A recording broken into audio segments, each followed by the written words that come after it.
Melody Ann, your host and founder of Author Nation. Author Nation takes you from idea to successful published author so you don't get stuck or make some of those very costly mistakes.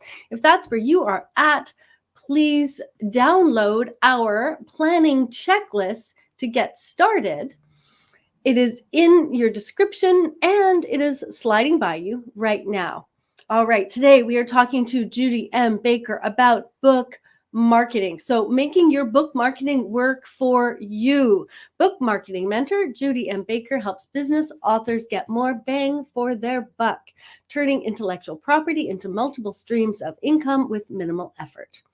After conquering cancer in 2014, she became an author advocate and self-publishing evangelist. Her memoir/guidebook will be published in 2022.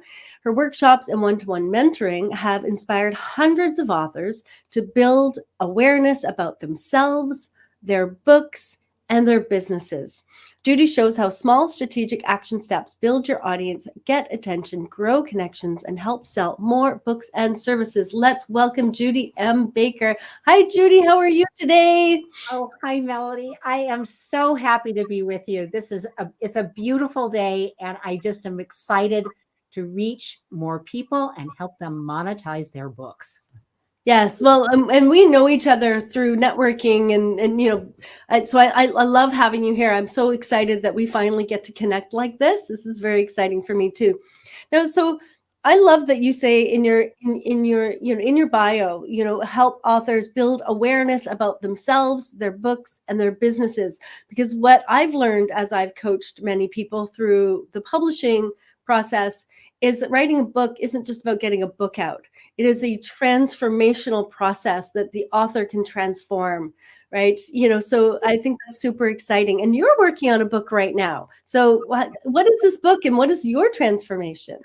Well, it's interesting. I've been working on this memoir for quite a while. I actually have two books that I'm working on. One's a business book about book marketing.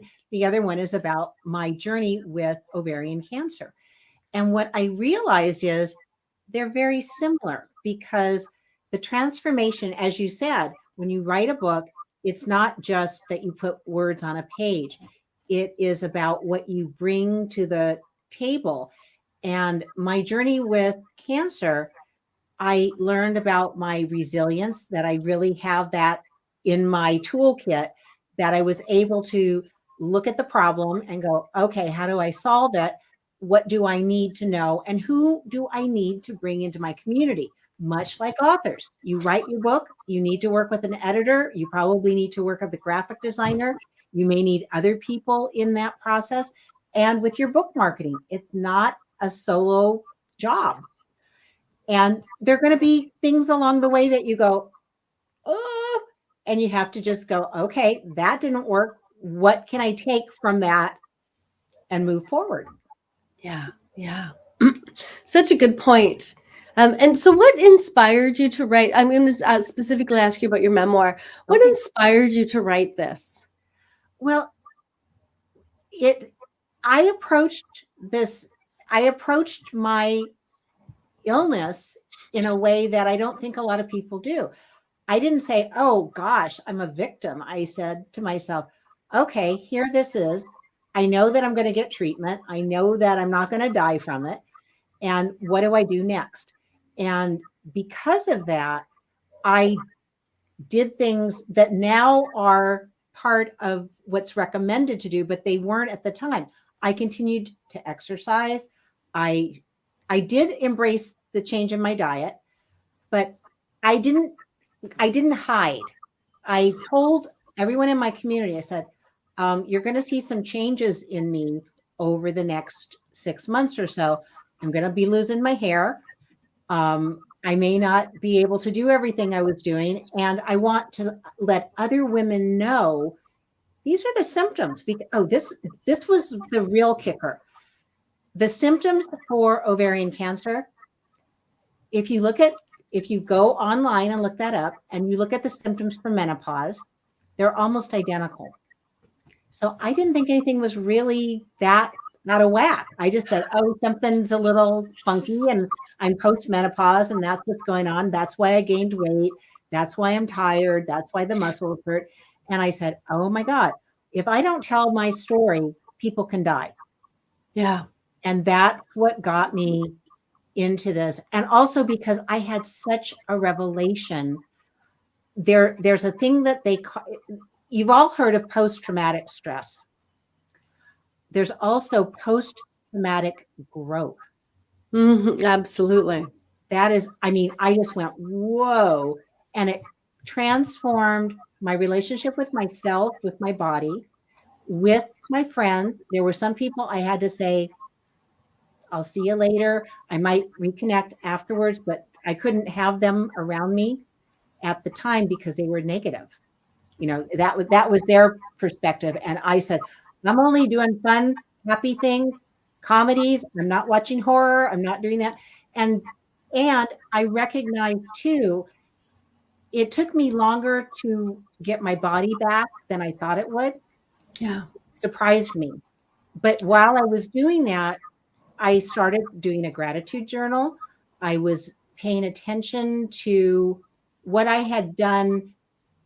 I was always pushing, I was always pushing myself and going, oh, I don't need to pay attention to my body. I don't do that anymore. And that's why I say it's you, your book, and your business. Yeah. I look at the whole picture, and that's what I want to get across to women, that they can ask questions, they can challenge things. And I came out better. I mean, I am fitter now than I've ever been in my life. And I was pretty fit before because there was nothing else wrong with me but the cancer. However, I learned so much, and I want to share that and help other women and their families have more agency. Yeah. In the process. Yeah. Yeah. You also sound very practical, which, it's like this is happening. Now what? Right. Exactly. Rather than, oh my God, let me hide under the table. And, it's like, okay, I can't control that. What can I control? Which is great. Yeah. And it's interesting because a client of mine had leukemia and she wrote a memoir about that. And her symptoms were like flu-like symptoms. And so it's interesting. I just, this is a little side note for anyone listening, but cancer symptoms are a little tricky, right? It's like they're the same, ovarian cancer is the same as menopause. Leukemia can just be like feeling flu-like. So it's always good if something persists to go talk to a doctor, right? Anyways, that's my public service announcement of the day. Thank you so much. And you know what? That's the thing. If something's a little off, go right away. I waited, and I probably would have had less severe symptom. I would have had a less severe situation had I gone in earlier, which is exactly what my doctor said. He said, oh, if you would have been, I hadn't had to see him for, I think, close to 10 years. So I wasn't being monitored. Yes. Interesting. Yeah. So do your annual physical. It's worth it. Absolutely. Do your annual physical. Anything else, do at least an annual physical. Yeah, exactly. Okay. When will the book be out? Do you have a launch date? Well, actually, I've had to push it into 2020. You know what? Big lesson, right? It happens. It does. And this is funny too. There's another person in one of our networking groups, and I met with her, and she does card decks, Rosie Batista. And I went, oh, maybe. Okay, so I've got two things that are sort of floating around that I hadn't really embraced before. But maybe I'm going to do a card deck. And I also have had a conversation with an audiobook production company. And as we were talking, he said, we want to bring you in to do a test, because I wasn't thinking I was going to narrate it because I didn't think I'd be able to do it and not cry. Right. And I think I will be able to. And I do want to do a test, because I always envisioned this as being an audiobook, because I know for me, I was having a little trouble reading during that period, and knowing that would be a brilliant thing. So it may come out audio first rather than print and then audio. So I think it'll be in 2023, and I'm targeting to do it. I wanted to do it for September, which is Ovarian Cancer Awareness Month, but there is a hereditary cancer month in the new year, and I'm going to see if I can get it for that. But I know right now book production is like really wonky. It is. It is right now. You're absolutely right. Like getting a book printed right now is a challenge. But like, yeah, let's see. So 2023, it'll be out in 2023. I'll be super excited. We'll have to have you back to talk just about that book then. But let's talk about your book marketing expertise. Because that's where, another area where you shine, and I'd love to hear more about that. So some authors want to make money from the book, others want to integrate the book into their business. Others want to leave a legacy. Others want to do something else. When you are working with authors, do you market things differently based on these different goals? Well, my role is as a mentor is to help authors get clear about what are their goals. Right. Who are they trying to reach? What's the result that they would like to have? What is their dream? Not my dream. My dream is to be the most supportive, helpful person in the room to help them get what they want. But you're right. Every author has a different goal. And if it's a nonfiction book, it is more than likely, well, it depends. If it's a memoir, it may or may not be something that you're going to tell your business clients. Now with me, because I was completely transparent and have remained that way, definitely my business clients are going to know about my book because I think the life lessons apply.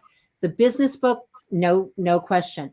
When you have a fiction book, it may be a little different. However, you're still revealing, why did you write this book? What are the juicy bits in there? What did you learn? So I'm really helping authors strategically look at what their goals are. And then we together can create a map, a roadmap, so they know what's going to happen, when it's going to happen. Kind of like a budget. And I learned this when I worked in an accounting office. A budget isn't like the tablet down from heaven. It is your framework, and things can change.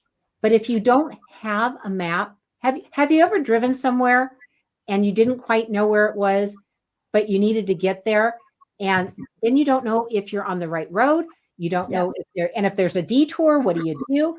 So I'm a firm believer when I have a map in front of me, and when my clients have a map in front of them, then if something comes up like, oh, it's going to take 12 weeks from the time you upload your book before it's published, you can adjust. But if you don't have that, you're constantly frying yourself. You're frantic. You don't know what to do. And, some days you don't want to do any face-to-face anything, but you might be good going and saying, okay, I'm going to plan out my blog post for the next 6 months. So that gives you the latitude to say, oh, here's the whole thing. And then you're not stuck going, oh, I have to do everything in this fashion. Yeah. I forget whose quote this is, but it was something like plans don't mean much, but planning is everything. And so it's the planning part, right? The plan can change. Yeah. And that's okay. But if you don't do the planning, then you're in trouble. And so I've always thought whenever I do a plan, I think of myself as planning, not as set in stone plan. Well, this is interesting too. I was friends with Jim Horan, who he passed away last year, and his one-page business plan, the reason that was so brilliant is it covered all the bases, but it wasn't this, thing that you stick in the drawer and you never look at again, because you've seen business plans that are like, seen those. Yeah. But he wanted to make it accessible. He wanted you to focus on, okay, here's my message. Here's the markets I'm going after. And here are the things I need to pay attention to. Yeah. Exactly. That's it. That's it. Yes. Yes. My business has a 1-page business plan. It's actually 3 pages, but it's 2.5 pages, but it's still tight, right? And it's not something I stick in a drawer. It's up, it's lived, and it's Yeah. something when I'm working on my business versus in my business, it's something I Mhm. can work with and change, right? Okay, I want to ask a question about the I want to get this question out of the way because this is what Okay. everyone watching is thinking. A lot of authors fear that it costs more to publish the book than they'll ever make from the book. I've seen that fear. Have you seen that fear? And what is your Oh response yeah. to that? Oh yeah. Well, there's this idea that, oh, I have to make back the money on book sales. Right. Don't go there. Yeah. Don't go there. That rarely is the case. It can happen, but if you look at typically to publish a book, it's going to be, if you're self-publishing, it's going to be somewhere, or with a hybrid, it's going to be somewhere between $12,000 and $25,000. And the first time I heard that number, now I'm standing up, but I fell off my chair. I went, what? I said, I don't have that amount of money. So what we've been seeing is people crowdfund, which is a marketing campaign, y'all. Yes. So don't think you can't publish if you don't have this big nest egg. Yeah. So if you don't, there are ways to get the money. But don't be thinking I have to. So if I just invested $25,000 and I'm selling my book, I'm going to give you a high price. If I'm selling my book for $25, yeah, think about how many books that is. The real money, in publishing comes from speaking, courses, podcasting, having your book as something other people promote, but not selling one book at a time. It's selling books in bulk. If you could sell, if you're a nonfiction author, well, what associations would benefit from your book? I worked with an author probably about 10 years ago, and they were creating a book that was for financial planners. And then they were offering that book that they, put their heart and soul into. You could white label it for your accounting firm or for your estate planning firm. So this is where I really, really shine. I am the Energizer Bunny of going, okay, what are the themes in your book? Who does it help? And who else is out there who would love it? Yeah. That's how you make money. That's how you make money. I love that. Thank you. Thank you. So I'm just going to say, if you want to learn more about Judy, you can at bookmarketingmentor.com. If you're listening live, please drop your questions or comments. We want to hear them all. And if you're watching on the replay, stay tuned. There's a lot more to come.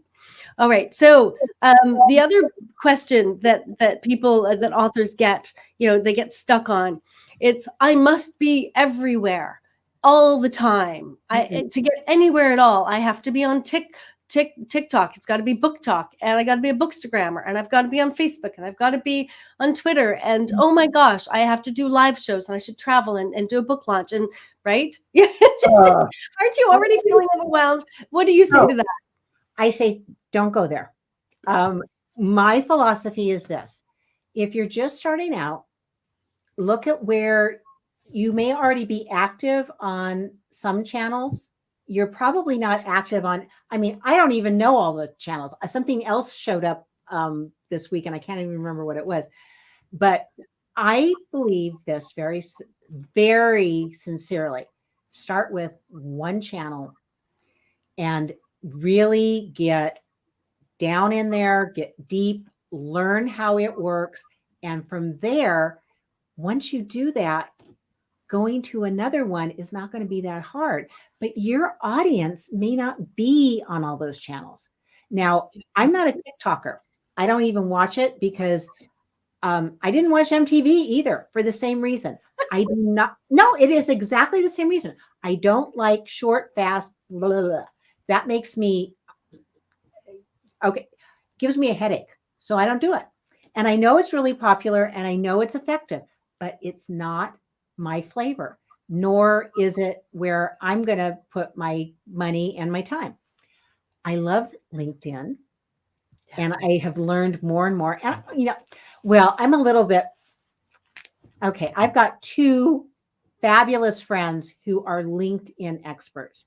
In fact, one of them wrote, third version of his book is now up there, but Ted Perdomo, I'm sorry, just massacred his name. Ted Perdomo is the premier LinkedIn expert, and he has written a book that is so powerful. You know, it's about conversation. It's about conversations. Okay, so getting back to this question, you don't have to be everywhere, but you want to have conversations with people. And if you try to just broadcast all the time, that's crazy. I can't manage that. And if you hire other people to manage your social channels, you can do it. But I'm really going to say you want to pick one that you engage with. LinkedIn, you're going to go in there. You can do LinkedIn Lives. You can post questions. You can do it. Oh, this is one of my favorite things. You can do a newsletter on LinkedIn. And I have gotten, oh my God, I think I've gotten 500 more connections because I posted that. And so I do that about once a month. I do a newsletter, and you could do your newsletter elsewhere and then, change it up a little bit and put it on LinkedIn. But don't think you have to be everywhere. You want to be where your audience is hanging out. So pick the most valuable place to start. If they're on Facebook, then go to Facebook. If they're on Pinterest, go there. But LinkedIn and YouTube are probably going to be my two that I'm going to tell you, do that. And I like Instagram better than Facebook, so I post there. Yeah. Yeah. Fair enough. Fair enough. And good advice. Yes, TikTok is, they do longer videos now though. But often they're very short. Believe it or not, Sesame Street worked because it was very short. It used to throw things at kids really, really quickly. And that's really attractive, and humans like that. But it also makes us, it challenges our ability to focus. And so there's this, humans have this, I love how that just keeps coming at me so quickly, and now I can't focus. So it's an interesting piece of humanity that all right. What are some of the big mistakes authors make in book marketing? Well, getting back to that, I have to make back the money. They may price their books incorrectly. You need to do research. So for those who have worked with a publisher, you had to do a query letter, and you had to create a book marketing plan. If you're self-published, I'm going to tell you to do that too. Because it outlines who it is, where you're going to market it, how you're going to do it. And it really helps you because now you've got some data in front of you. So you want to research I just say, if you only research 3 comparable books, and whenever someone says, there's nothing out there like my book, I'm going, baloney, baloney, baloney. If there's nothing like your book, does anybody want the book you have? Now, there can be a book that would be completely unique, but I still think there's going to be some elements of that book where you could, just like a house. Oh no, what are the comps on the houses near me? Yeah, you go into Amazon, go into Apple Books, go into Barnes and Noble, any of the bookstores. Go to bookshop.com. Look at what's the major result you're producing with your book. Put that in, do a search. Goodreads too is great. And see what those other books are. And what are they selling for? So don't price your book out of the market. But one of my friends writes books for the construction industry, and it's basically huge. It's a textbook of what to do so that you can be profitable as a contractor. Okay, so his book is pricey, but it's worth it. Just like, I'm not even gonna say this. Textbooks are overpriced.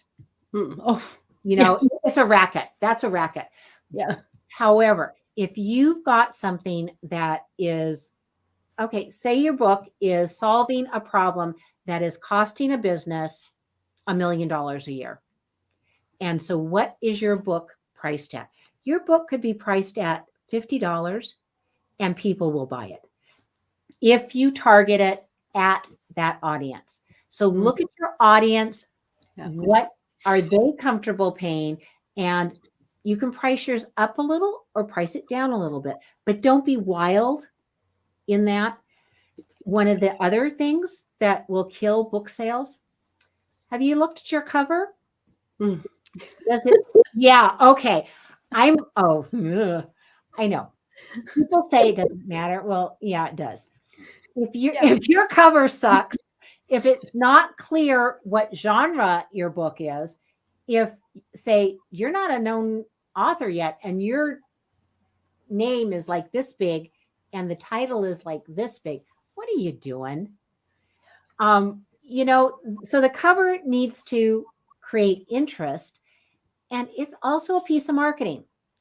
The back cover, oh my God, hang on a second. I've got a book that I just bought yesterday. And it's really funny. And I'm just going to give a plug for it because she was hysterical. I got to see these authors yesterday. I had never met them before. Those of you who are Little House on the Prairie fans or Eraserhead probably know Charlotte Stewart. She was in both, and she was in Twin Peaks. So look at this cover. When they went to a publisher, but they didn't like what the publisher normally did for covers. So they made sure you could see her in those two different roles. And they included Little House in the Hollywood Hills so that people were really clear. And then on the back, this is marketing, guys, marketing 101. What information are you putting on the back? She's got blurbs from David Lynch. Let's see, one from Allison Angrim, who was Nellie Olson on Little House. And then she's got a little bit about her bio. So you got to say, what am I going to put back there? And is it relevant? And does it make people want to buy the book? Yeah. And I'm going to add one small item to that. Yeah. In your book description on the back, start with a hook. Oh God, yes. Oh my God. If you have a question, always really good. If you start with a question, you pose this question, and it needs to be something everybody would answer. Everybody. So like, for instance, one of my questions is, we can go to my cancer book. Did you know the symptoms of ovarian cancer are the same as menopause? Yeah. Okay. Did that make your head go? Yeah. That hooks people. And on a business book, it could be, okay, so Jan Wallen wrote How to Raise Your Prices Without Losing Clients. Yep. Already, that title is, oh my God. So you want people to be curious. And then on the back of your book, some people start with their back cover copy and then they write the book because that is an outline, and you better fulfill on those promises. Yeah. So that's a big one. So your cover, your pricing. Another one is you didn't tell anybody you published. You just say that again. You didn't tell anybody that you published a book. Yeah, I know. You would think that's a no-brainer, but I will tell you there are more than 2 million new books published every year. And some people think just by putting their book up for sale, wherever they put it up, that people are going to magically find it. Not happening. Yeah. It's really, really crazy. So you've got to let people know, you've got to do something to let people know you published a book. Yeah. I mean, it'll just stop you every time. And I did allude to this. If your book title isn't clear, if people don't know what the book's about, I mean, you got really clever, but it means nothing. Think about the words that the people who would read this book would get. And I'm going to really suggest this too. If you've already published, you can republish and fix it, but have a short title, and then you can have a really long subtitle that gives more information. And then you've got keywords. So, that make sense. Here's a big one. If your book is listed in the wrong category, then, and this, I've had authors who've come to me after they've worked with somebody else and said, oh yeah, they stuck me in the mysticism and religion. There was nothing mystical or religious about the book. So you can get your book into the right category even after you've published. So you want to be clear. Yeah. Yeah. Good point. Yeah. Good mistakes. And these can be costly, right? Because you're not selling and you don't know why. And, so, okay. So is there a difference between book launch marketing and being on the shelf for a while book marketing? Okay. You can have more than one launch. And I advise that you do. The day that the book is published is a very significant day to you. Doesn't mean anything to anybody else, really. So sometimes I'm even advising people to do a soft launch, get the book up there, get it, and then plan. Because of these delays, really, you've got to give yourself a big runway.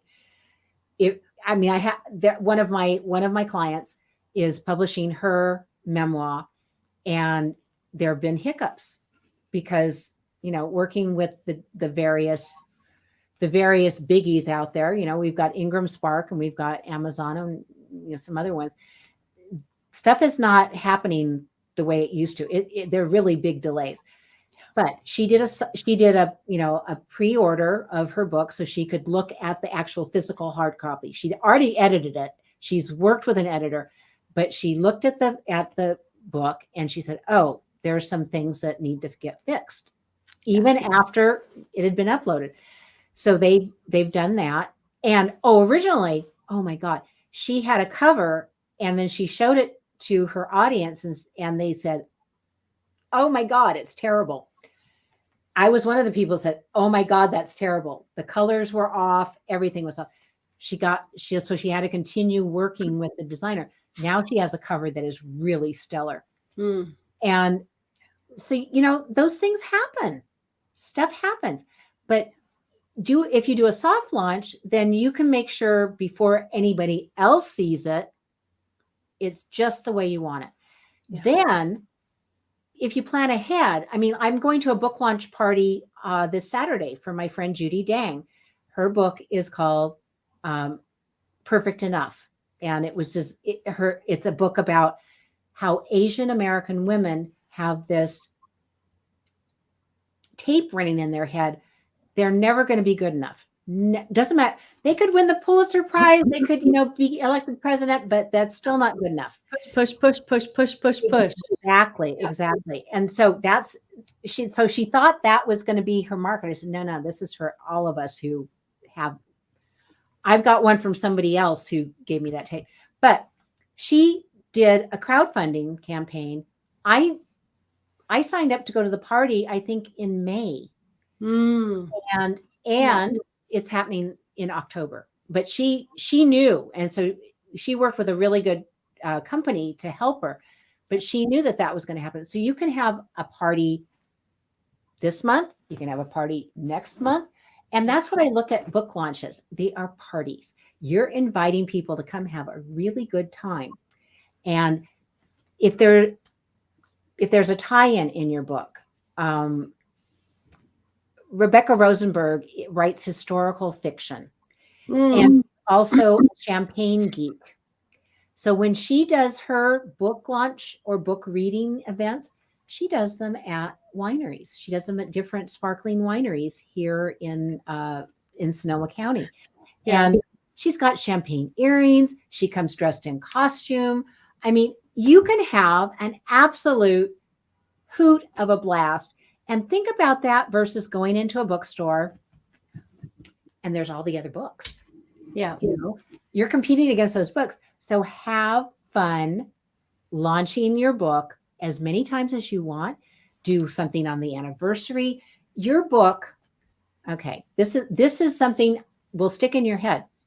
Is your book going to spoil like a carton of milk? Does it have a sell-by date on it? I bet it doesn't. So you can market your book as long as you want. And remember I talked about Jim Horan? That book was written 29 years ago. His business has succeeded him because he planned for that. Yeah. And the content is still good. Yeah. Brilliant. Thank you. And talking about Kickstarters, the Holistic Tooth Fairy I happen to know did an amazing Kickstarter. Working on it right now. And she says, I'm launching my new book's Kickstarter next week, right? She's done so much work on it. It looks awesome. But I'll launch again to retailers next year. Super smart strategy. Well done, Meliors. I think that's absolutely awesome. And I think that's exactly what Judy is saying, right? You can take an older book and you can reboot it. Is that what you're saying, Judy? Absolutely. I mean, that was really what I learned. Originally, I thought I was going to help authors as they were in the writing process, but most of the time, people were coming to me after the fact. Yeah. Because something didn't work. And Yeah. I'm saying you can really relaunch your book. You may need to make a few tweaks, but that content is so valuable, but the packaging matters. Yeah. Your messaging and your packaging matter. Yeah. All right. What does a one-page book plan look like? Oh boy. Well, it helps you see who's your audience, what's your message, what's your goal, and gives you an overview. And I have to tell you, it's actually 2 pages. And there's a longer version, which I use in one of my courses. But you're going to see who's my audience, what assets do I have, what's there, and how am I going to get other people to help me as I'm marketing the book. Because I don't know about you, Melody, but when I'm buying something, I love to hear from other people, real people, not the fake ones, because we know there was a big problem on Amazon for a while, which is why sometimes they take reviews down. If I hear from people, this book does what I want, I'm more likely to buy it. Any other product. I don't just, I do research. I'm a questioner in, Gretchen Rubin's quadrants. I'm a questioner. So I have to research. And if I believe something, I'm good. If I don't have something that makes and I'm saying in my gut, this is not a head decision. If something doesn't feel good in my gut, I'm not going there. Yeah. And so that's the same thing with book marketing. When you're authentic and you really put out generously your information, you're going to be far better off. Yeah. Yeah. So just let's nail this down. One-page book plan. Yes. Your book topic, who you're writing to, their transformation, your messaging, who you need to reach, how you're going to reach them. Yes. And that's pretty much it. And looking at the assets that you have. And assets, right. Okay. Yeah, your assets. Yeah.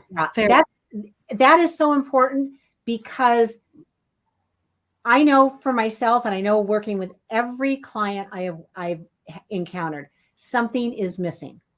Either, if they've worked with a designer, they may not have the book cover images that they need. If they have photographs, they may not be the right photographs to now be using for marketing themselves in their book. So it's a good another checklist to say, oh, I've got this stuff, or, oh, I don't have this stuff. And I wouldn't stop the marketing process. I would say, okay, so what's your time frame?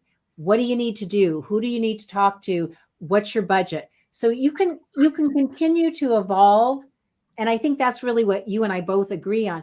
It's not that you have to be perfect, as Judy said, my other friend Judy, but you need to say, this is where I am now, and what can I do with the resources and tools I have? And then I can continue to improve. Minimum viable product. That's my mantra. Yeah, brilliant. And the Holistic Tooth Fairy is also a questioner, just so you know. Questioner here too, she says. Yes. Yeah. All right. My final question. Give us some kind of 10 minutes, some small steps. Like if I'm just starting my book marketing and I'm feeling nervous, what are a couple of small steps I can take towards success? 10 minutes maybe they'll take. Or Okay. Well, I might suggest this. If you got 10 minutes, record a video of yourself talking about your book in a minute and 2 minutes. And you can do that. I mean, we're using StreamYard right now, but there is a free tool called Loom, Loom. You just go to loom.com, get an account, and you can then record yourself and see what you look like talking about your book. Yep. And what you want to do is talk about your book so a 5-year-old would understand it and be able to share what they heard. Brilliant.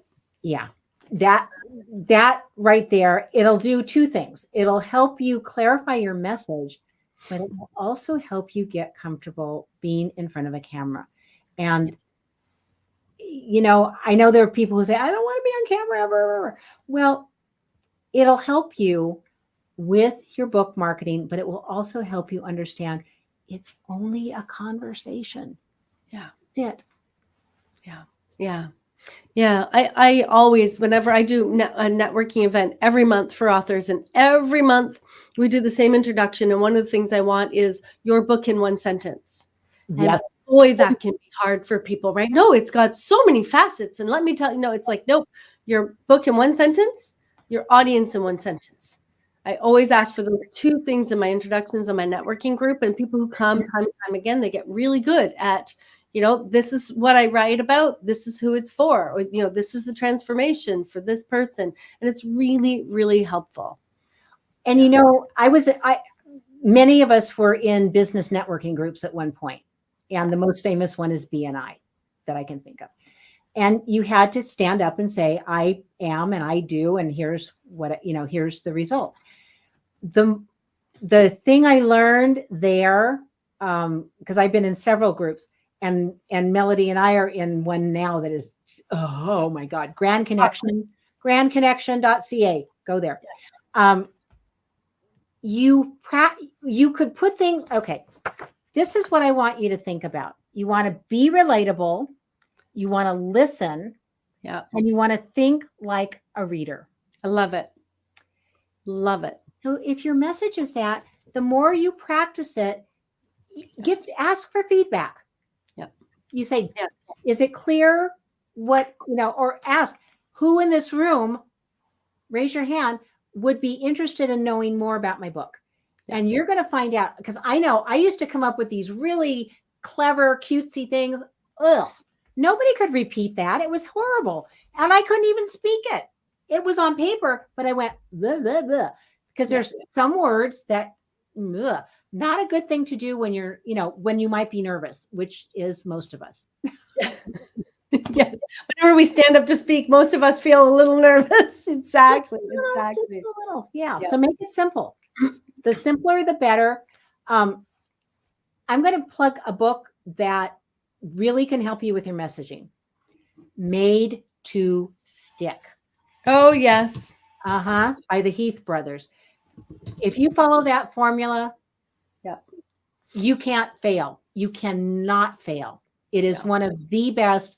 And they researched the heck out of that, but it is so straightforward. Yeah. Thank you. Now, you've offered something to viewers. I think you're awesome, Judy. And so if you're out there, listen to this offer, because I think this is really, really special. What was the offer? I am offering a 30-minute, no sales, collaboration exploration call. And it's a book buzz audit. You can book time on my calendar by going to bookbuzzaudit.com. And in that 30 minutes, we're going to talk about you, your book, and your business, what you've done, where you feel like you need some support, and we can explore what you're doing that's working and what's not, and then possibly next steps. We may see that we want to work together. We might not, but there's no obligation. And it will help you get clear about your message. Because I'm going to ask you in one sentence, tell me about your book. Yes. And if I'm sitting there going, I'm snoozing, you're losing. Yeah. And I'm pretty generous. And I won't hesitate to say that cover may not be helping you. Yeah. Yes. Yes. Yeah. Yeah. Perfect. Thank you, Judy. Thank you for that offer. That is wonderful. If you'd like to spend 30 minutes with Judy M. Baker, please go to bookbuzzaudit.com. Judy, where else can people get a hold of you? You can find me at bookmarketingmentor.com. And I'm in the process of building out my Judy M. Baker website as well. But most of the stuff is on the Book Marketing Mentor right now. And the other one is under development. Not under development, in development. Perfect. And Holistic Tooth Fairy says, thanks, Judy. I'll be in touch. So there we go. Thank you very much, Judy. And also thank you, Meliors, for listening in today. Really appreciate you as well. Thank you to all the listeners out there. Thank you for joining us today. Author Nation is here to provide you with a path from idea to published book. So join the community, learn what it's like to be around people like you who are dedicated to creating a book that changes the world. So you can join Author Nation at authornation.community. And I will see you next week. We're going to be talking about how to stop setting expectations that set you up for failure. That's what we're talking about next week. How to stop setting expectations that set you up for failure. I will see you next Thursday at noon Pacific time. See you then.